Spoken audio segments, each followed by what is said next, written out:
भारत के 5 राज्यों में विधानसभा के चुनाव संपन्न हो गए हैं, लेकिन सरकार का गठन मात्र पंजाब में ही हुआ है। बाकी 4 राज्य जहां पर बीजेपी को बहुमत मिले हैं, अभी सरकार का गठन नहीं हुआ है। चर्चा चल रही है कि यूपी में, चर्चा क्या तैयारी चल रही है कि 25 मार्च को यूपी में मुख्यमंत्री शपथ ग्रहण ले लेंगे और लखनऊ के इकाना स्टेडियम में तैयारियां भी ज़ोर शोर से चल रही हैं। इसी में चर्चाएं यह चल रही है कि यूपी सरकार के गठन में सबसे बड़ा पेच फंस रहा है मंत्रिमंडल को लेकर के। बीजेपी तो बहुमत में आ गई है, लेकिन आगामी 24 के चुनाव को लेकर के बीजेपी खासा सतर्क दिख रही है। ऐसे में यूपी में कौन हो सकते हैं मुख्यमंत्री के चेहरे तो योगी आदित्यनाथ ही हैं, लेकिन मंत्री कौन हो सकते हैं, इस पर चर्चाएं चल रही है। इसी भी चर्चा चल रहा है मऊ के जो AK शर्मा है, यानी अरविंद कुमार शर्मा, जो PMO से IAS रैंक के अधिकारी थे, इस्तीफा दे करके आए यूपी में, वो MLC बनाए गए। चर्चा चला कि डिप्टी CM बनेंगे, लेकिन नहीं बने। इस बार चर्चा चल रहा है कि शायद डिप्टी CM बन सकते हैं या नहीं भी बनेंगे। इस पर लेकर के मऊ के लोग क्या सोचते हैं, हम जानना चाहेंगे। क्या लग रहा है कि शर्मा वाली जो चर्चा चल रही है, पिछली बार डिप्टी CM बनते बनते रह गए, इस बार क्या लग रहा है, मौका मिलेगा उनको? देखिए, राजनीति और संगठन वह दोनों तरीके से अब आ चुके हैं एक वरिष्ठ नौकरशाह से, तो मुझे लगता है कि निश्चित तौर पे उन्हें कहीं न कहीं एक बड़ी जिम्मेदारी के लिए लाया गया है और संगठन उनकी प्रतिभा का पूरा इस्तेमाल करेगा। तो जो भी जिम्मेदारी संगठन की ओर से उन्हें दी जाएगी, मुझे विश्वास है कि वह उस पर खरे उतरेंगे, क्योंकि उनका अगर एक अधिकारी का कार्यकाल बहुत ही कुशल रहा है, एक मुख्यमंत्री के साथ साथ एक प्रधानमंत्री के साथ भी रहे हैं, तो बड़ा लंबा अनुभव है उनका राजनीति के बहुत करीब रहने का, साथ साथ और पूरी तरह से व्यवस्था को चलाने का भी उनका अनुभव रहा है। तो निश्चित तौर पर उत्तर प्रदेश को उनकी प्रतिभा का इस्तेमाल करना चाहिए। सरकार चाहे जिसकी बने, मुख्यमंत्री चाहे जो बने, लेकिन बाय द वे मान लीजिए MLC बने AK शर्मा, अब मऊ से आते हैं अपने, और मान लीजिए डिप्टी CM बन जाते हैं, कैबिनेट में जाते हैं, मऊ को क्या लाभ मिलेगा, आसपास पूर्वांचल को? देखिए, मऊ को तो उनके राजनीति में आने से ही लाभ मिलना शुरू हो गया है। अब रहा सवाल, तो वो अगर डिप्टी CM भी होंगे या मुख्यमंत्री भी होंगे तो पूरे उत्तर प्रदेश के लिए होंगे, न कि केवल मऊ के लिए। आपकी बात सही होंगे, उसका तो लाभ मिलेगा, लेकिन मऊ के लिए लाभ क्या मिल सकते हैं, क्या अवसर मिल सकते हैं मऊ के लिए? मऊ विकास के मामले में अभी काफ़ी पिछड़ा है और एक तरह से हम विकास अब धीरे धीरे देख रहे हैं। और मैं तो 17 साल से पत्रकारिता के जीवन में हूँ।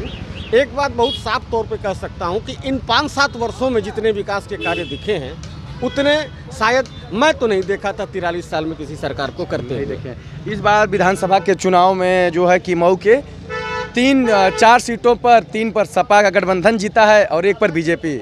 लेकिन बात करें तो यहाँ पर बीजेपी के 2 MLC हैं और उनमें से एक बड़े चेहरे हैं AK शर्मा, जिस पे चर्चा चल रही है। तो लोगों से जानना चाहेंगे कि क्या माहौल होगा। और हाँ, इधर आ जाइए, हम इधर से बात करते हैं। क्या लग रहा है कि मऊ के जो लोग हैं, विधायक हैं, कैबिनेट में जगह मिल सकती है? 1 सीट जीती है, 2 MLC हैं मऊ में फिलहाल। जो अभी जिस पे संभावना जाहिर की जा रही है, वहाँ मामला 50-50 का है। एक सूची भी वायरल हुई है, उस सूची में कहीं पर भी यहाँ के जो मधुबन के विधायक हैं उनका नाम नहीं है। भाजपा की रणनीति में ये माना जा रहा है कि वो यादवों को मैनेज करने के लिए यहाँ से अरुण यादव को MLC का टिकट दे रही है। ओम प्रकाश राजभर को भी मैनेज करने की पूरी बातचीत चल रही है। ओम प्रकाश राजभर को जितनी ज़रूरत बीजेपी को है, राजभर को भी उतनी ज़रूरत बीजेपी को है, उतनी ही ज़रूरत राजभर को भी है। एक दूसरे के दोनों, हाँ, दोनों को एक दूसरे की ज़रूरत है। तो ये जो कयास लगाए जा रहे हैं, ये तो सच साबित होता है। फिलहाल कैबिनेट में जगह ये अभी फिलहाल दूर की कौड़ी है। चर्चा चल रही है पीछे AK शर्मा जो आए थे PMO से, IAS रैंक का इस्तीफा दिए, पिछली बार कुछ नहीं मिला। इस बार क्या लग रहा है, उनको कुछ मिल जाएगा, पद वगैरह, कैबिनेट मंत्री? AK शर्मा के यहाँ आने से मऊ के लोगों को तो बड़ी उम्मीदें थी, लेकिन मुझको नहीं लगता है कि उस उम्मीदों पे किसी 1% पे वो खरे उतरे हैं। बस वही पुरानी दीवार को नया चूना लगाया गया है यहाँ पे उनके माध्यम से। कोई खास पहल यहाँ की नहीं गई, आप उठा करके देख लीजिए। मालिक पाइप पालने, अगर कैबिनेट में मिल जाता है तो कुछ लाभ मिलेगा मऊ को? नहीं, मुझको लगता है कि उनके जगह किसी कार्यकर्ता को देना चाहिए जो भारतीय जनता पार्टी की सेवा कर रहा है। वो उपाध्यक्ष रख करके बहुत कुछ कर सकते हैं, उनका ओहदा बड़ा है, लेकिन एक कार्यकर्ता को वो जगह मिलनी चाहिए। ए.के. शर्मा एमएलसी पद के मोहताज नहीं है। ए.के. शर्मा की सीधी बातचीत नरेंद्र मोदी जी से होती है, अमित शाह से मुलाकात करते हैं, योगी आदित्यनाथ जी से सीधे मिलते हैं, तो वो अपनी बातों को वहाँ सीधे रख सकते हैं। लेकिन अगर एक कार्यकर्ता को यहाँ पे भारतीय जनता पार्टी प्रमोट करती है या उसको एमएलसी बनाती है, तो एक संदेश भी जाएगा कि ज़मीनी कार्यकर्ताओं को एक जगह मिली है और वो अपनी बात को वहाँ पे सदन में उठा सकता है। हाँ, आपने बात सही कहा, क्योंकि वो पीएमओ में रहे, उतने बड़े रहे, तो इतने बड़े मतलब होता है कि इतने बड़े कद था वो था, तो मऊ के लिए कुछ काम वगैरह नहीं किए। नहीं, ये उनके आने से उम्मीदें तो बहुत थी लोगों को लगा कि नहीं, जिस तरीके से नरेंद्र मोदी जी के करीबी हैं, पीएमओ में रहे हैं, हो सकता है कि मऊ की कुछ स्थितियाँ पलट जाएंगी। बहुत दिनों बाद मऊ की राजनीति में कल्पनाथ राय, एक उस नाम के बाद एक ऐसा राय लोगों को दिखा था जिससे उम्मीदें थी, लेकिन उम्मीदों पे मुझको नहीं लगता, नहीं लगता पूरे जनपद को लगता कि 0.1% भी ए.के. शर्मा खरे उतरे हैं। ये तो ठीक है, लेकिन क्या लग रहा है कैबिनेट में जगह मिल जाएगा? ये चर्चा चल रहा है कि योगी आदित्यनाथ उनको कैबिनेट में जगह नहीं देना चाहते हैं, ऊपर से दबाव है केंद्रीय नेतृत्व का कि उनको कैबिनेट में जगह मिले। इस चर्चाओं पर क्या कहें? देखिए, चर्चाएं होती भी हैं, होनी भी चाहिए, लेकिन मुझको व्यक्तिगत तौर पे ये नहीं लगता, अगर योगी आदित्यनाथ जी ये निर्णय ले रहे हैं खुद से कि ए.के. शर्मा को कैबिनेट में जगह नहीं मिलनी चाहिए, तो मैं इस बात से 100% सहमत हूँ। मैं बार बार कह रहा हूँ कि ए.के. शर्मा वो नाम है, वो पद है कि वो बिना किसी पद प्रतिष्ठा के अपना काम या लोगों का काम वो करा सकते हैं। एक कार्यकर्ता को अगर ये जगह मिलती है तो एक जो संदेश जाएगा वो ज़रूरत है आज लोगों को। लेकिन जिस तरीके से उनको लाया जाता है, पीएमओ से इस्तीफा देते हैं, तो इतने बड़े अधिकारी इस्तीफा देता है, मात्र एमएलसी बना तो उनके लिए तो बड़ी छोटा पद है, तो कैसे रहेंगे? और बाई द वे इस बार मंत्रालय नहीं मिलता है। नहीं, उनके रहने के बहुत सारे आयाम हैं, और वो जनता के लिए 5 साल यहाँ पे एमएलसी बने। वो एमएलसी बनने के बाद उनकी ज़िले की उपस्थिति देख लीजिए। बीजेपी की सरकार सेंट्रल में भी रही है, यहाँ भी थी, उस दौरान कोविड काल से पूरा जिला ग्रसित रहा है, तो इस दौरान उनकी उपस्थिति आप देख लीजिए, लोगों के बीच में कहाँ थे वो। यहाँ 4 विधानसभा का चुनाव हुआ है, 4 विधानसभा में किस विधानसभा का उन्होंने दायित्व लिया है, वहाँ की क्या उपस्थिति रही है। तो यही तो चर्चा चल रहा है कि कहीं ना कहीं योगी आदित्यनाथ और जो यूपी का बीजेपी का संगठन है उसमें उनकी चल नहीं रही है। बिल्कुल, मैं कह रहा हूँ ना कि चलना भी नहीं चाहिए। अगर चलने वाला चाहिए तो जो चला है उसी को दें।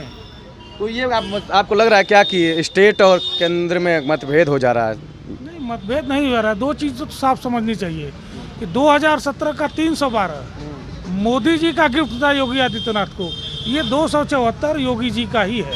योगी जी का, तो यानी आप मान रहे हैं कि हाँ, तो योगी तो करेंगे, योगी अपना करेंगे। और 2024 में योगी को लेकर के चलना, मैं नहीं कहता ऐसा, लेकिन ये सत्य है और तथ्य भी है कि उनको खारिज नहीं किया जा सकता। तो क्या लगता है आसपास में किसी को मंत्रालय मिलने की संभावना दिख रही है अपने विशेषकर पूर्वांचल में, क्योंकि पूर्वांचल केंद्र में रहेगा? नहीं, केंद्र में तो रहेगा, लेकिन अभी तो ऐसा कोई दिख भी नहीं रहा है। बलिया में देख लीजिए, बलिया मतलब यहाँ के अगर नामों में देखा जाए तो दयाशंकर सिंह ने परचम लहराया है, केतकी सिंह निषाद पार्टी से जीती, इसके बाद मधुबनी विधानसभा से ये रामविलास चौहान जी जीते। रामविलास चौहान जी पर भी तमाम बिहार के मामले चल रहे हैं, हो सकता है कि ये उस वजह से इनका नाम ना आए, लेकिन यहाँ पे कुछ ऐसा पद देना चाहिए, लेकिन कार्यकर्ता को देना चाहिए जिसने झंडा ढोया है। तो कहीं अरुणकांत को एमएलसी बना के उनको भी ना कैबिनेट में डाल दे आजमगढ़ से, क्योंकि आजमगढ़ में 10 सपा के विधायक बन गए हैं। आजमगढ़ तो केंद्र है, क्योंकि अगर अखिलेश यादव की पूरी लाभी को जिस तरीके से वहाँ 10 की 10 सीट सपा ने जीती है, अगर उसको पटखनी देना है तो निश्चित रूप से वहाँ किसी यादव को तो लाना ही चाहिए। अरुणकांत तो आ गए एमएलसी बन जाते हैं, कहीं कैबिनेट में डाल दें, डाल देना चाहिए अरुण को, उस काबिल है। जिस समय में भारतीय जनता पार्टी से एक भी प्रत्याशी नहीं जीता था, उस समय अरुण यादव वहाँ के विधायक रहे थे, और वो खामियाजा भुगतना पड़ा, नुकसान हो गई बीजेपी को, और एक भी विधायक नहीं बना। और वो जनाधार का नेता है। अगर इस बार उसको टिकट भी नहीं दिया गया था, शायद नहीं मिला था, तो अगर टिकट मिलता तो हो सकता है कि वो अपना जिस सीट पे थे वो तो मैंने देखिए ये जो बात कर रहे हैं अरुण कांत ने भी यही कहा कि बीजेपी ने मुझे मेरी टिकट काटा और उसका खामियाजा पार्टी को भुगतना पड़ा। आजमगढ़ में कोई भी बीजेपी का विधायक नहीं बना।